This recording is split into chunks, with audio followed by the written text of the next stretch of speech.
So my guest today is Christopher Reitberger, the general partner of the Wellington. Christopher, you're welcome to Digital October. Thank you. Christian, how did you earn your first money in your life, real money? Well, the first real money I earned is a boring story. I was 14 years old, and I just put together my first computer, a Sinclair ZX81, it was called, and was asked by a teacher of mine to program an accounting piece of software that we then put together. That's how I made my first money. But I think that it's not a boring thing how to earn your first money for the 14 years old. Well, I could also have been a skiing teacher, but well, it was computer programming. I've read about you on the Jeep's website, and I just put it, not to be wrong, that you are a savvy technologist with a passion for transforming breakthrough innovations into real business. Yeah. Not only into real business, and these innovations that have the potential to improve the state of our world. How did you do this? Yeah, that's a good question. I'm still learning how to do this. The good news as a venture capitalist is that you also learn after you've spent 13 or 14 years in this business. So I'm a physicist myself, and I've been a scientist, an engineer. So I know how difficult it is to get from there to creating a real business. And I think the very shortcut answer is understand what you're not good at. And accept that you are not the greatest guy for everything on earth, and surround yourself with great people who are better than you in those areas.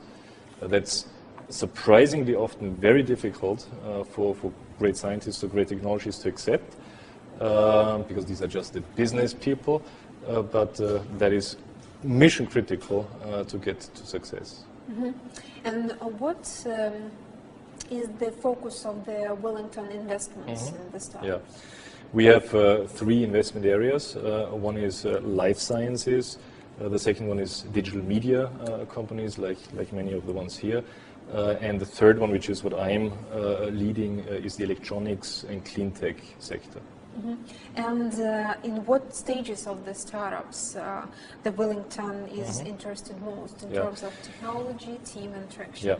So we are stage agnostic is the short answer. So we have invested in a number of seed stage companies, but also go up to later growth stages because we would like to have a mix ourselves to reduce the time spent to liquidity for our funds. And probably the only real formal criterion that we have is that the original, if it's a core technology, that the original founder inventor should have one business guy to team up with, and that would be the team that I would initially meet. Because if he has convinced one business guy, the idea can't be totally bad. That's the minimum threshold.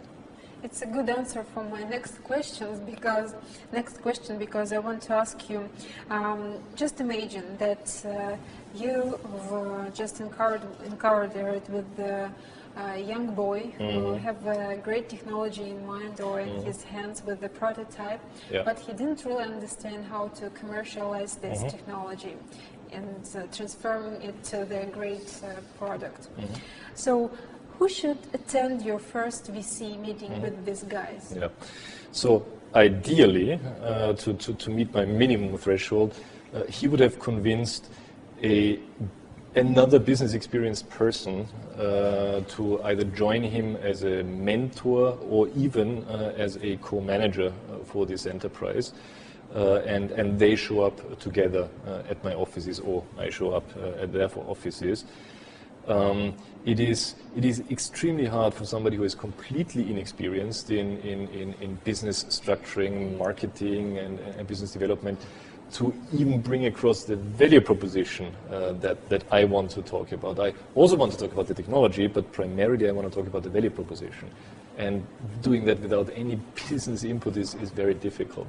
So ideally, he brings a 10 years of experience, a business guy with him who is convinced of the idea. And maybe just a short advice, like 1, 2, how to build the relationships with the venture capital firm, Yeah. or a venture capitalist. Yes, I think the first step is really simple, but many people don't do it, which is read the website. Read the website and read what these people do and which partner is doing what. It's surprising how often we get a general email saying hello, and sometimes the name is spelled wrongly. I have this proposition, and that creates a pretty negative reaction, because I need to spend an hour probably to read through the person's pitch, and he has not even taken 5 minutes to look at our website to find out, am I the right guy to address? Very simple. Many people don't do that, number one. Number two is, again, going back to augment yourself with people who counterbalance your weaknesses.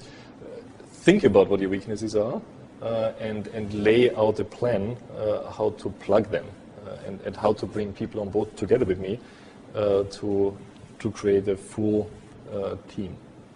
So it was the short talk with Christian Reitberger. Thank you very much. Thank you.